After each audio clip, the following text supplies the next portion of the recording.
we each get to choose. We can let this time define us, or we can allow it to transform us. And we don't have to wait till we're done with the virus. The wisdom and the information that's coming through is like, there's nothing to wait for now. We can start to shift our perspective now.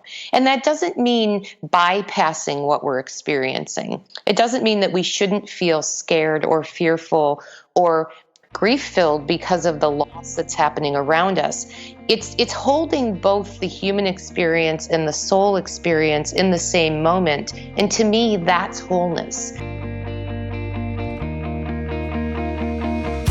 Hello, and welcome back to Seek the Joy podcast.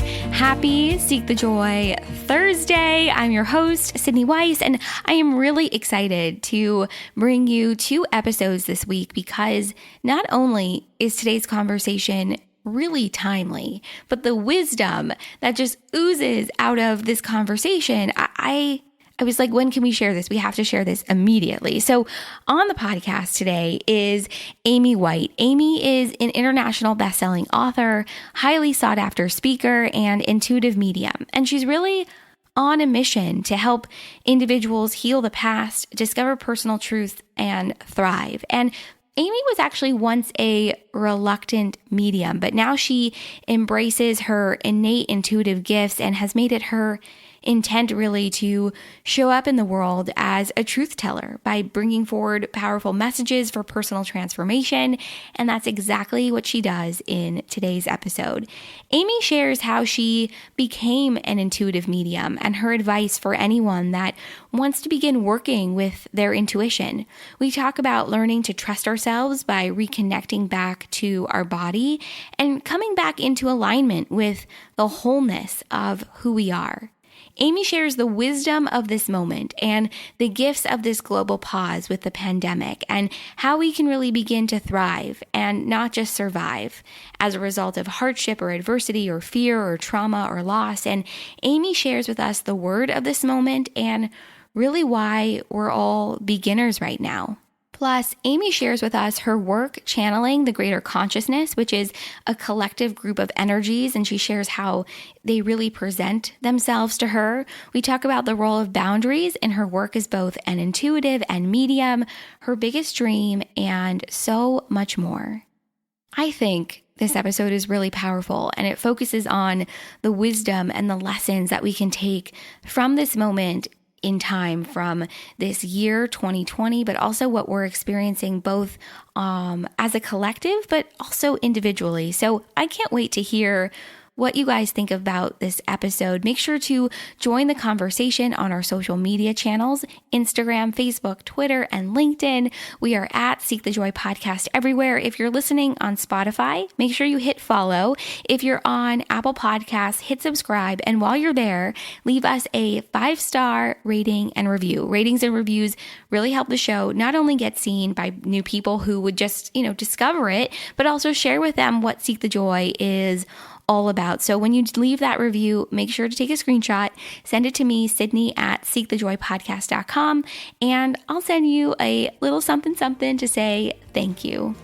I know without a doubt that you're going to love today's conversation and really connect with Amy. And I'm so grateful for really everything that she shared, because I think the messages in this podcast, in this episode, in this conversation are really something that we all need to hear right now. So Amy, thank you so much for coming on the podcast. Thank you for what you shared about really the gifts of this moment. And without further ado, let's dive into today's new episode with Amy White.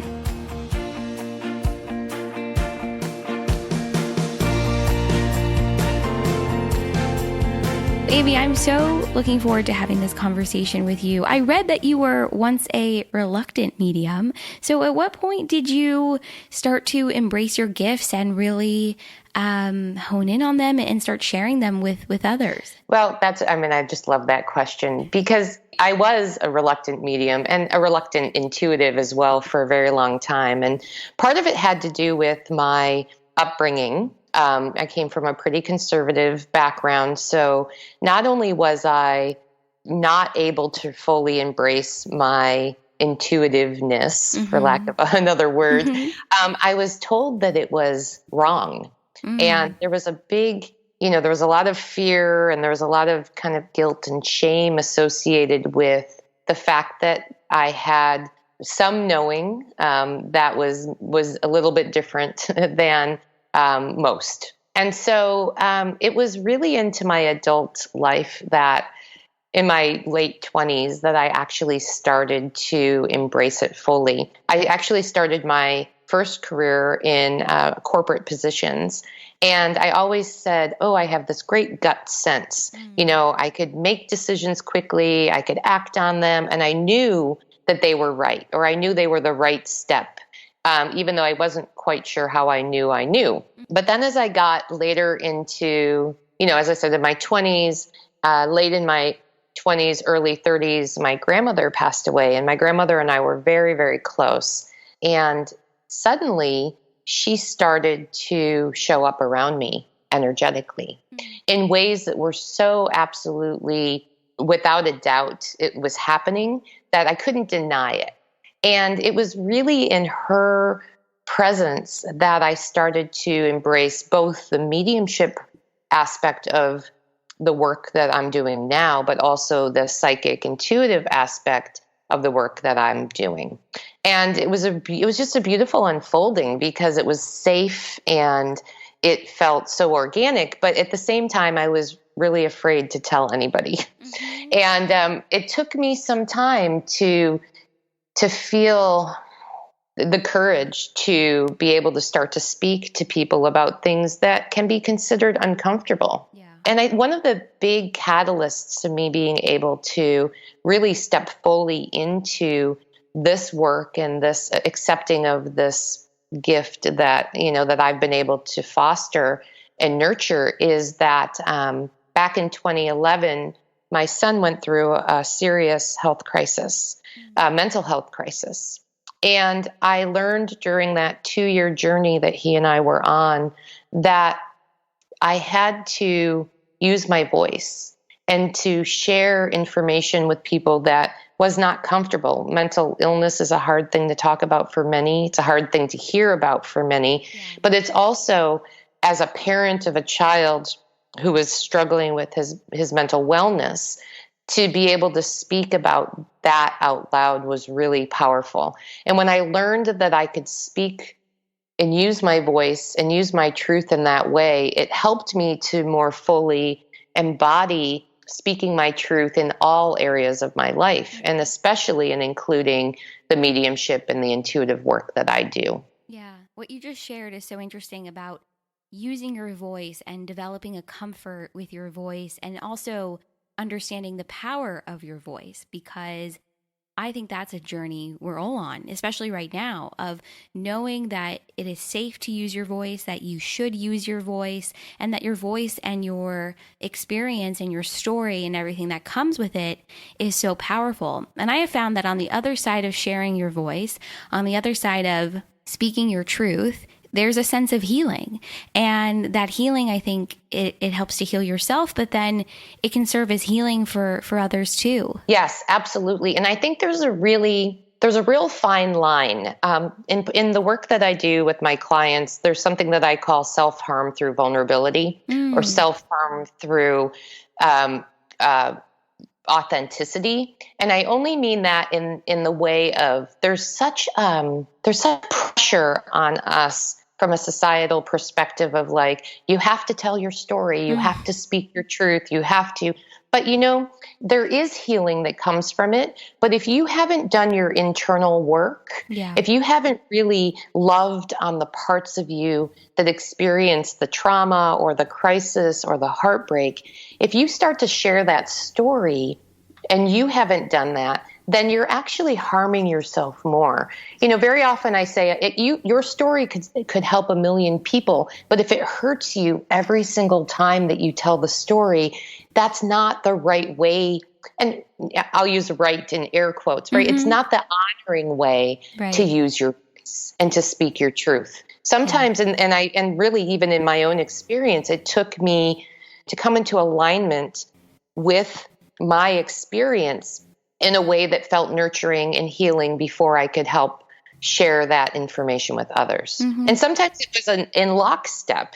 I would heal a part of my story, or I would find healing in a part of my story, and then I would share it. It's not like you have to get through the whole thing, but there's a real fine line there that people have to be aware of. Yeah, I think that's a really good point, and something that we don't often talk about, because I think the sense of feeling pressure to be vulnerable, this feeling pressure to share all of you, it's definitely widespread.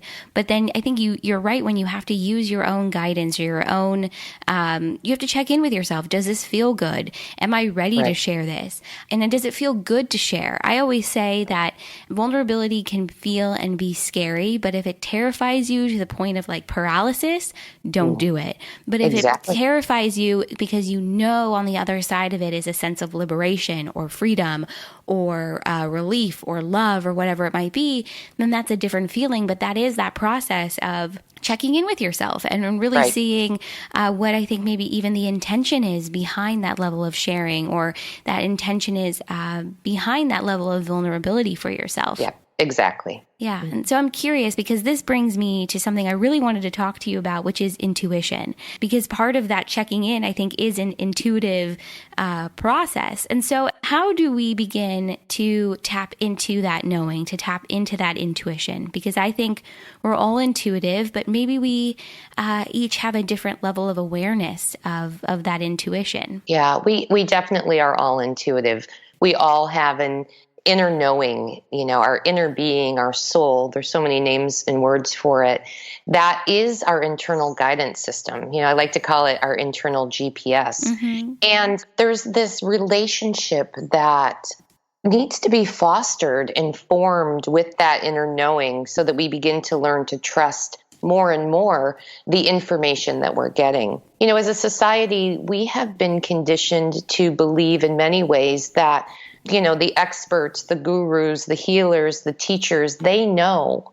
And that, we give away our power in so many ways to people externally, that we haven't really learned how to build that muscle to start to trust what we know, what feels in alignment to us. When I teach this is one of the most passionate parts of the work that I do, because I really have this mission to teach people how to start to turn inward, to really start to trust their intuition, so that they don't have to rely on external validation to move through the world. Mm-hmm. And often it really starts with the physical connection back into our body.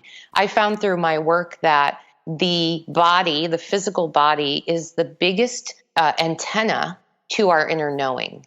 And so many people walk around this planet disconnected from their physicality for lots of reasons. We're taught to look at our bodies as something that we're at war with. It's not perfect. It's not healthy. It doesn't look like the covers of magazines. It doesn't resemble the what pop culture and social norms are telling us.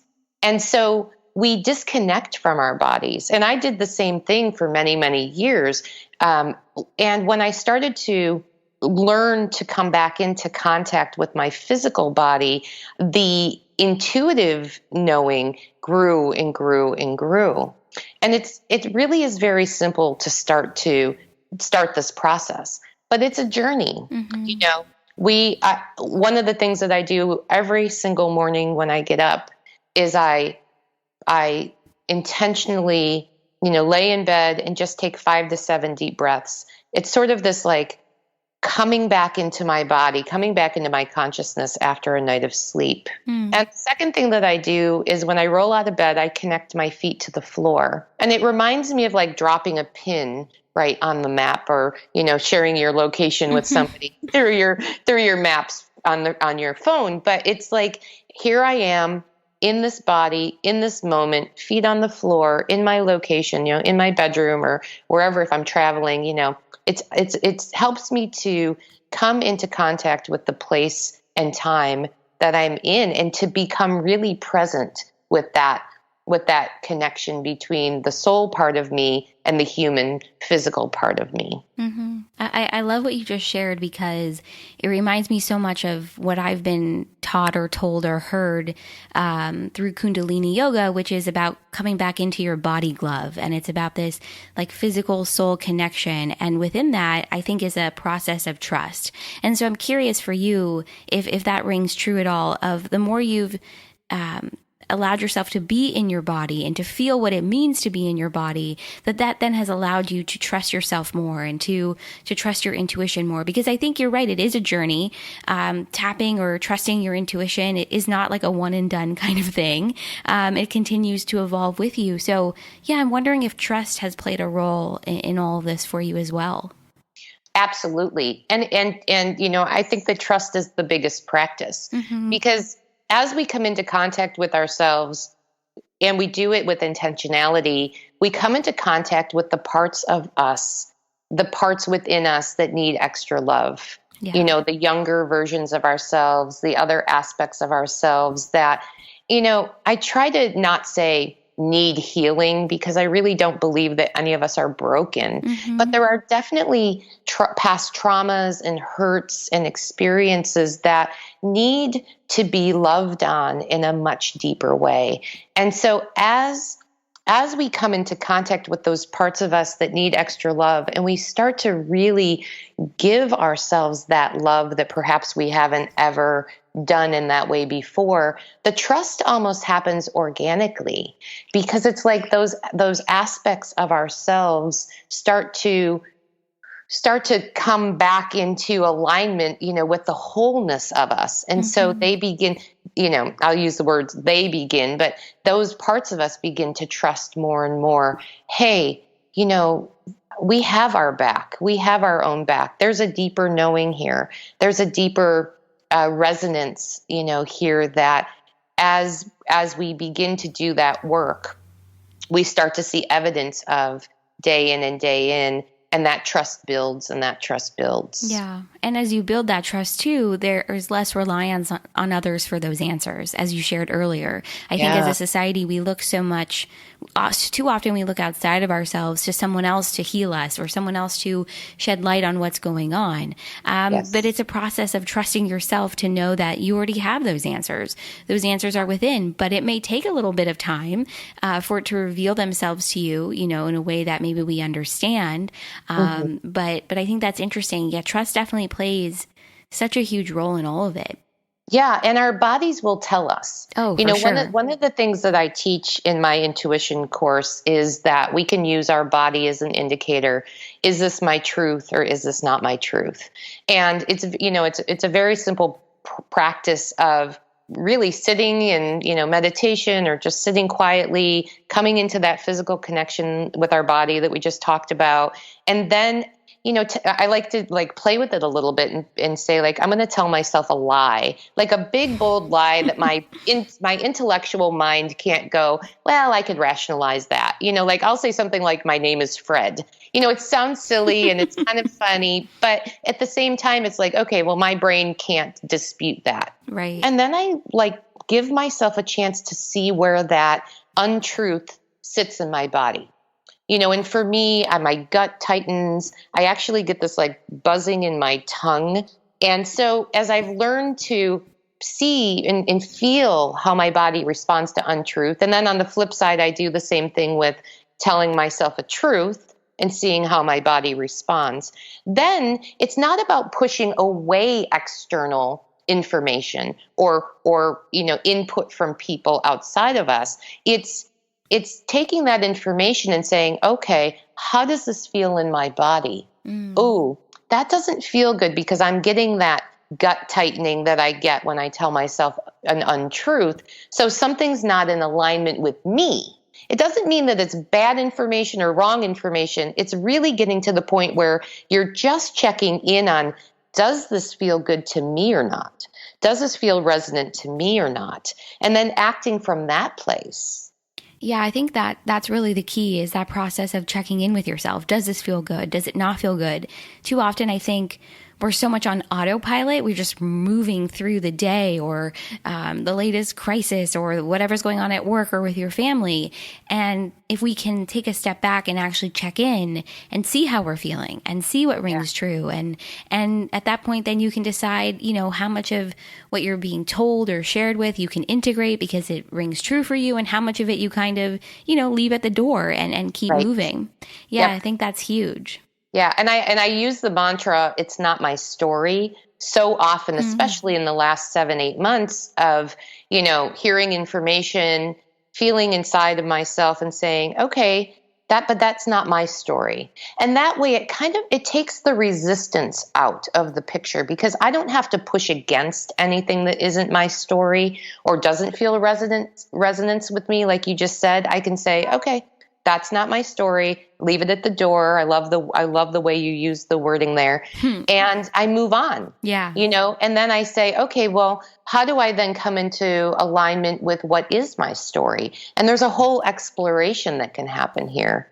And I think one of the gifts of this global pause that we're finding ourselves in right now is the opportunity to touch a little bit deeper into, is it my story? Isn't it my story? Can I come into alignment with it? What feels truth to me? And there's this, the layers, one step at a time, can start to peel back if we're intentional and interested in learning that, excavating a little bit more of that about ourselves. Yeah, I think you're right. And I was going to ask you about this because we really are in a time right now where we're being asked to tune into ourselves more, to, I think in a lot of ways, come back into alignment with what is working for us and to leave at the door what isn't.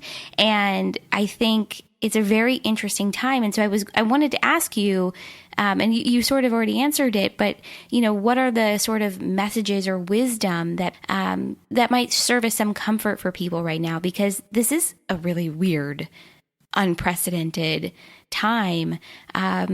I didn't formulate this question well at all, but I think this is really, you're right, it's an unprecedented time. And in a lot of ways, I think we're being asked to go within more without even maybe realizing it. Yes, well, absolutely. And I think that, one of the things in the work that I do and the channeling that I do, the messages that have been coming through is that this is a time that is really a gift. And again, that doesn't discount the real experiences that people are having and how it may not feel like a gift to everyone at this moment. But in the long run, in the greater energetic transformation that's happening on this planet, it is a gift, because we were all on autopilot in ways that we weren't even aware. And while many people have had the intention of, coming into more contact with themselves, doing more in the community, helping to foster more empathy and compassion and grace in the world, we were really not, as a society, able to get from, here to there. And this pause has given people the opportunity to be in a place where there's this big reset happening. And we can fight the reset or we can embrace the reset. And for many of us, it's a dance between the two. But it really is a time where shifting is happening both within ourselves and sort of below the surface, where the outcome of what's happening here will be in the highest good for humanity. Yeah. It really is transformational. Yeah, it's so interesting. And I love that you shared that even if it doesn't feel that way for you in this moment, if you're experiencing, hardship, and that can run the gamut from, your career to relationships to actually experiencing the virus and experiencing loss as a result of the virus, regardless of what you're experiencing, that there is a gift on the other side of this. And I think, like you said, for so many of us right now, we may not see the gift, but the gift is still there. And it'll unveil itself, I think, for everyone, when we're ready, when the time is right.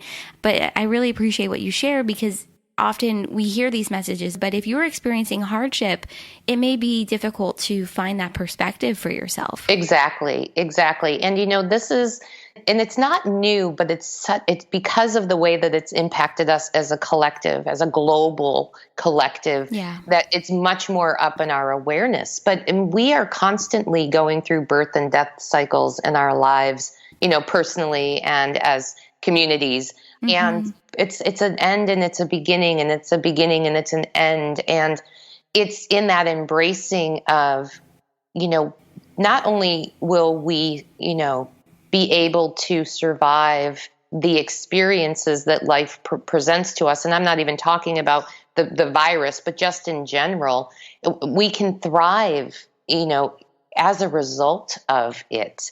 And it's really in the way that we focus our attention. Mm-hmm. Because, one of the things that I learned when I went through the crisis with my son, and, we kind of started to come out the other side of it, was that I could take that experience and all of the trauma and crisis and fear and all the gamut of emotions that I went through, and I could just put it in a box and put it on a shelf and say, okay, that part of my life is over. And I could have used that to sort of define my path forward. Like, because I went through this, now my life is going to play out like this forever. And to me, that's survival, right? Mm-hmm. It's like, then my story becomes, well, I survived this experience. But I didn't want to just survive it. I wanted to be able to come out the other side of it thriving, not in spite of it, but because of it. And because of all of the lessons and shifting of experiences that came from going through that journey. And I feel like that is what we're going through right now as well. Mm-hmm. We each get to choose. We can let this time define us, or we can allow it to transform us. And we don't have to wait till we're done with the virus. The wisdom and the information that's coming through is like, there's nothing to wait for. We can start to shift our perspective now. And that doesn't mean bypassing what we're experiencing. It doesn't mean that we shouldn't feel scared or fearful or grief filled because of the loss that's happening around us. It's holding both the human experience and the soul experience in the same moment. And to me, that's wholeness. Not denying any aspect of ourselves, not pretending that we're on this, I'm going to just, focus my attention on the highest feeling only and then deny the rest of me. It's the ebb and flow, like I said before, of being in the experience fully, experiencing the human condition, but also knowing that there's a higher purpose here that is the gift. That's beautiful. Thank you for sharing that. And I think what struck me and what I was thinking about while you were speaking is that through that moment of accepting all of it and being present for all of it, all of the experiences, the highs and the lows, through this journey, through the last 8 months, and I'm sure what will continue, is you need to be gentle with yourself through it all. And you need to sort of love up on yourself a little bit extra or a little bit more, I think, during this time. Because if we can nourish or nurture ourselves through this moment, we'll come out on the other side of it, whenever that is, or in the moment, we'll continue to be present for ourselves and our experience in a way that maybe we weren't pre-pandemic. This sense of needing to nurture yourself through this, it just really struck me.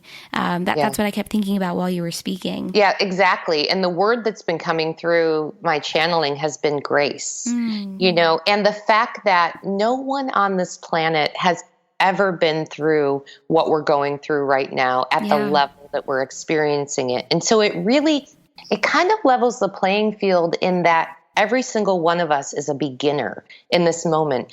And if we can look at everybody as a beginner and recognize that because we don't have a point of reference of how to move through this, each one of us individually, everyone is doing the best they can from where they're at. Yeah. Now, our human mind, our thinking mind can judge that, because when people don't act the way that we want them to act or think is appropriate to act or act in ways that make us feel comfortable, we can vilify their actions. But in reality, every single one of us, every single human being on this planet is really doing the best they can. And when we can have grace for ourselves, we can then have grace for others. Mm-hmm. And it just makes the journey through this time a little easier, because again, it goes back to, if I'm not pushing against what anyone else is doing, saying, how they're acting, the way that they're showing up in the world right now, then I have grace for myself at a deeper level, and I have grace out into the world. Mm.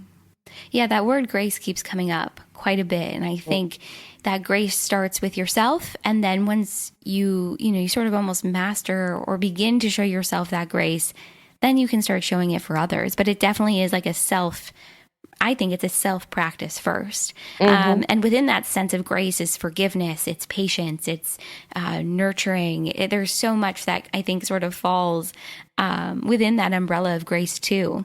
Yeah, absolutely. So you touched on this a little bit about your channeling work, and I would love to talk a little bit about it through your channeling work and your intuitive readings.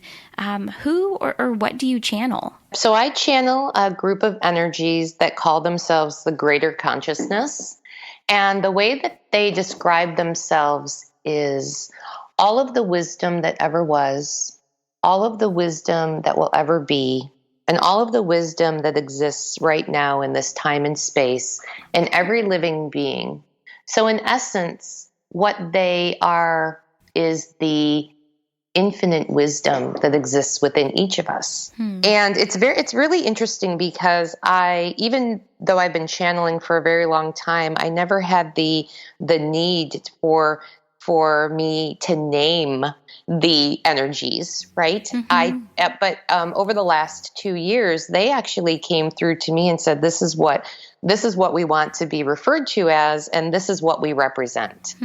And so it's been a really interesting journey as I've continued to come into contact with the greater consciousness on a deeper and deeper level for my own work. That's so fascinating. So when you do channel, does spirit or the greater consciousness, do they speak through you, or are you interpreting? Does it depend? How does it show up for you? It really depends. Sometimes they speak through me directly, and sometimes I'm relaying the information, and it's kind of a dance, and it ebbs and flows. I find that when I'm doing group sessions, very often they just take over, and I just let it happen, because I don't have any need or desire to control or direct the way the flow of the sessions.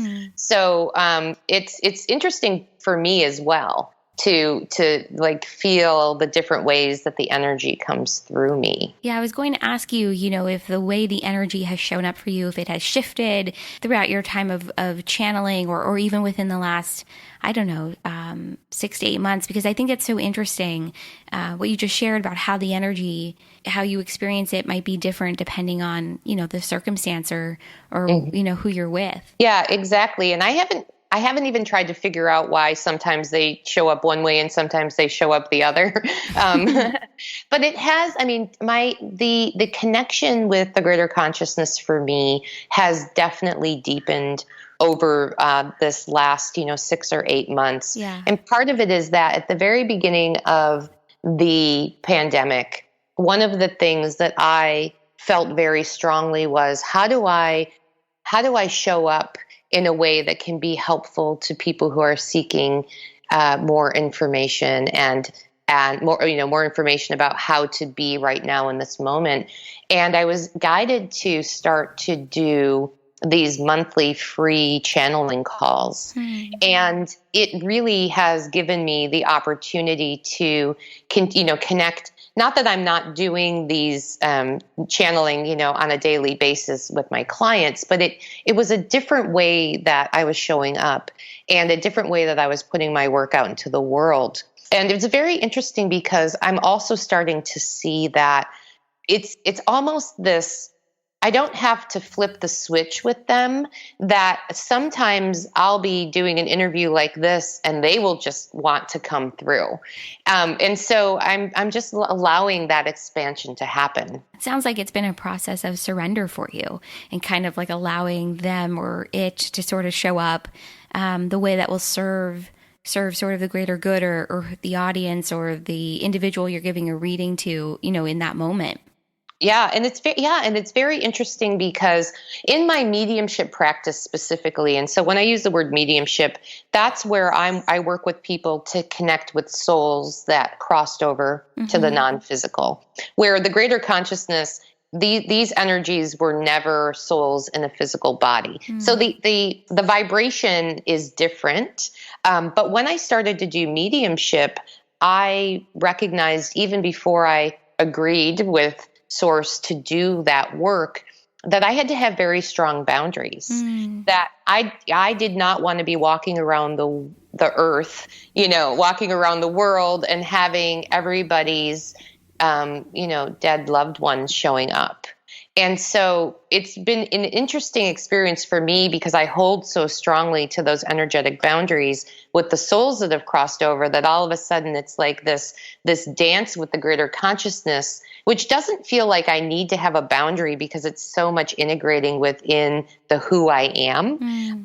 But it's also an interesting thing to explore for me of like, oh, okay, this is morphing into something that's much deeper and less, like I said, I less switching a flip, or flipping a switch, where I'm like, okay, I'm going to channel now. Okay, I'm done. Yeah. And now it's almost like it's just part of my day-to-day experience and this really deepening partnership with the connection to those energies. Yeah. I have so many questions based upon what you just said. But the first thing that's coming to mind is, so when you're channeling and being a medium, do they often blend together, or have you really been able to keep, I don't know how else to phrase this other than to say, have you kept those two gifts sort of separate, or do you find that they blend together for you?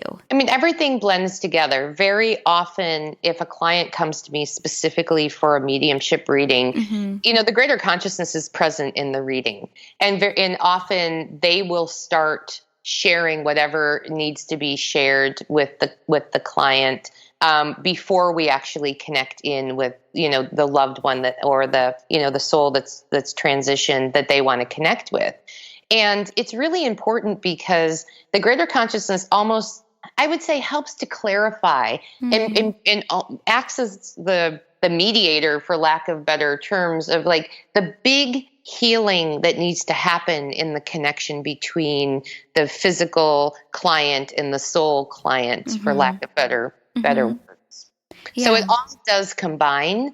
And I'm often having dual conversations or more, or even more than that, because I will be communicating with the soul who's crossed over, who's in the non-physical. I'll be communicating with the greater consciousness and, asking questions sometimes just to get clarification for how I'm sharing the message. And then I'm channeling at the same time. So there's all this that's happening simultaneously for me. And I'm curious, within what you said too about boundaries, I've heard boundaries be described in a couple of different ways. One is the way that you described, which is, especially with your mediumship work, of setting boundaries out in the world so that every person you come in contact to, you're not, maybe being flooded or, someone is coming through to connect with them. So you're sort of setting a boundary for yourself that way. And then the boundaries, another way that I've heard boundaries sort of described is setting sort of an energetic boundary for yourself in terms of what comes through and ensuring for yourself that the messages or the spirit or whatever it is that you're connecting with is really for the highest good and of the highest good, if that makes sense. So sort of maybe putting yourself in a protective bubble, so to speak. I don't know how else to describe it, but I think what you said about boundaries is very interesting. And I'm curious that within that concept of boundaries for yourself, if there's a sort of sense of energetic hygiene as well, because I imagine with all of this work that you're doing, you have to clear the energy from your space, but then also ensure that you're maintaining your own vitality through it all. Yeah. Yes. So I would say that when, that the boundary that I set with souls and the non-physical is one of the strongest boundaries. In that it does keep me, it allows me to have my human experience without always having to be in that space of receiving information and messages for anybody that I come into contact with.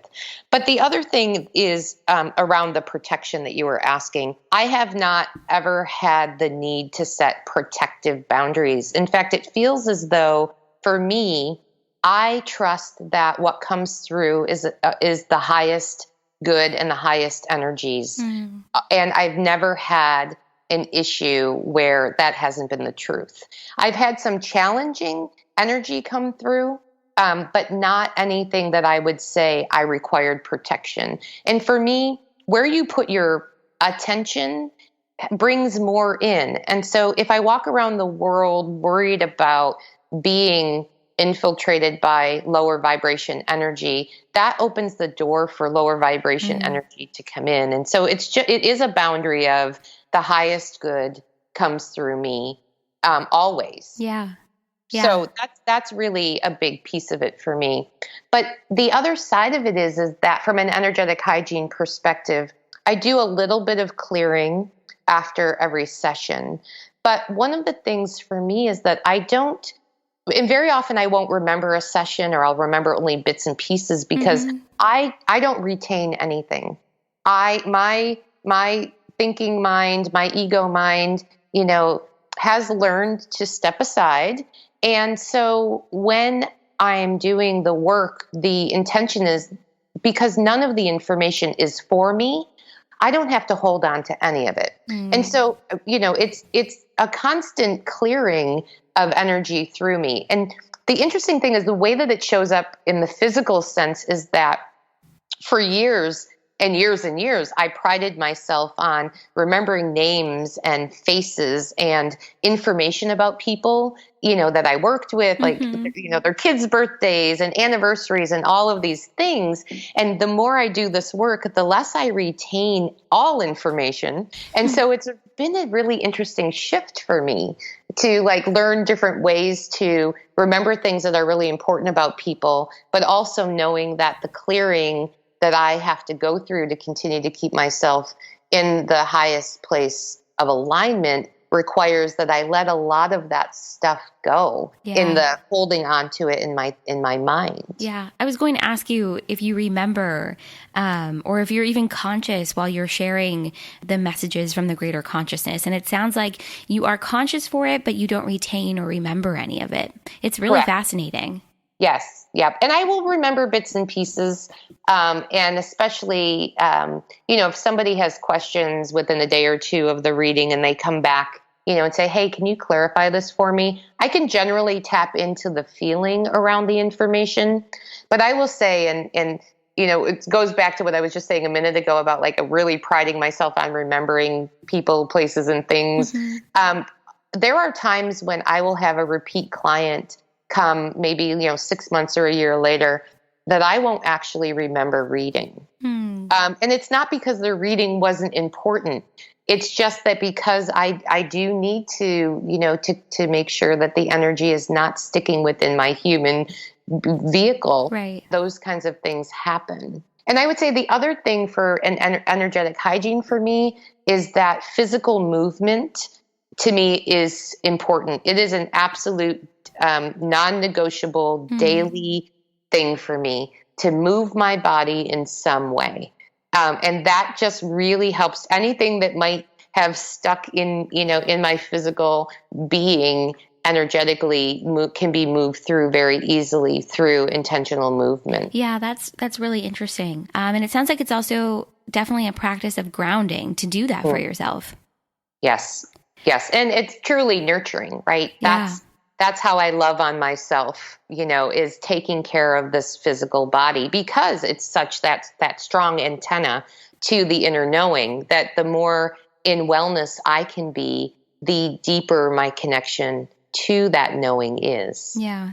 Have you found that the healing that you share with others, have you found that it goes both ways? Do you also experience a healing in these sessions or in these moments? Absolutely. I mean, the energy is, this flowing, almost infinity sign between me and the client. Yeah. And very often what comes through is also for me.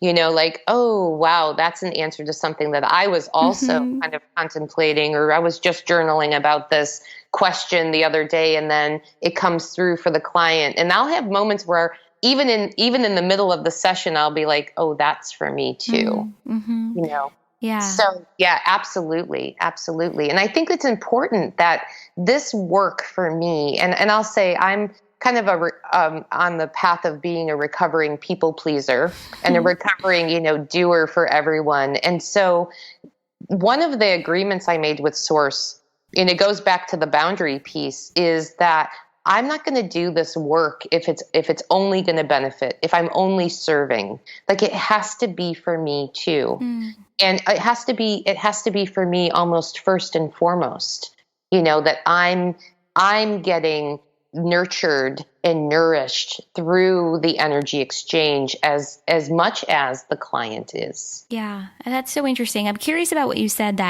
and I think you said this earlier too, about making an agreement with Source. For anyone that's listening, is that like a conscious, like actual agreement, or is it sort of unspoken? Like, how would you describe that? Well, it's, and I'm sure that it's kind of different for everyone, but Yeah. it for me was a very conscious. I feel like I negotiated a contract with Source over a 3-year period of time. Wow. That really had to do with mostly the mediumship work, but all of it, and the way that I it felt so important to me to say, here are my needs. If I'm going to do this work in the world, if I'm going to stand up and use my voice in a very public way, talking about things that can make other people uncomfortable, or people are skeptical about, or whatever the story is, that I need to make sure I'm getting something from this. Yeah. And I think that, it likely would have resulted in that, but it was so important for me to say, I'm not here to be a martyr. I'm not here to be just serve others. Like, I'm here in this life experience to experience my soul evolution as much as any other being here that is in existence today is. Yeah. And I want to make sure that like, selfishly almost, that my soul expansion is being benefited by the work that I'm doing. And if that couldn't happen, if I was being asked to really be this martyr of self-serving without getting without the reciprocity of the expansion for myself, I was like, not doing it, Source. Yeah. Like, I'll work 9 to 5 at a desk and slowly die in my social there before I'm going to show up in a way that is going to be detrimental to me. It goes back to that earlier conversation of self-harm through service, self-harm through vulnerability. I just needed to be very clear for my own expansion that this was how it needed to look for me to feel as though I was meeting my needs. And it goes back to what we were talking about, using your voice and speaking up for yourself in a way that's honoring and powerful. And I think this is so interesting. Yeah. And the last thing I want to ask you before we go, because this has been such a wonderful conversation and I don't want it to stop, but I have to ask you the question that I ask everybody that comes on the podcast. And that is, what is your biggest dream? My biggest dream, and I touched on it a little bit earlier, is to teach people how to start to trust their inner knowing. Mm-hmm. And I believe that the path forward for humanity is in the starting at the individual level of coming into contact with our inner knowing, each one of us, and trusting that inner knowing and coming to in alignment with what feels best to us, and then stepping out into the world from that place.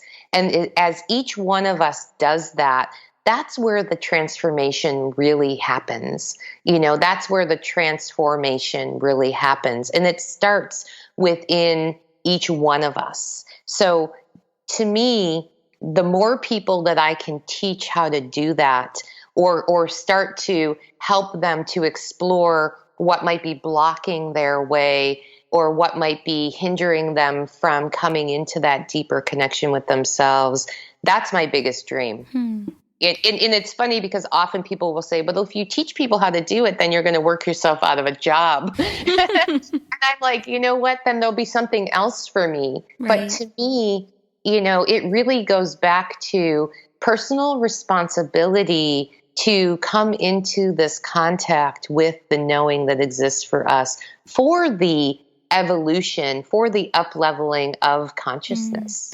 I love this. Thank you for such a wonderful conversation and for joining me so early on a Monday morning to record for the podcast. I think what you shared is not only so powerful, but it's going to be so healing for so many to hear not only the messages about this time, but also this sense of voicing and speaking your truth, and that there's transformation, I think, possible within any moment, whether it's a hardship or a celebration. And I can't thank you enough, Amy. Where can everybody find you and connect, book a session, and learn more? Yeah, well, certainly they can visit my website at amywhite.co. I'm also on Facebook at Amy White Medium, and I am on Instagram at Ms. Amy White, MZ Amy White. And I try to respond to as many DMs and messages as I can, but the contact form on my website is really the easiest way to get in touch with me if there's questions. Perfect. I'll put everything in the show notes. It'll be so easy for everyone to find you. And thank you so much again. This was a lot of fun, and I think so many people are going to just love this conversation. It was so interesting. I can't thank you enough. Oh, thank you. This is great. This has been so much fun.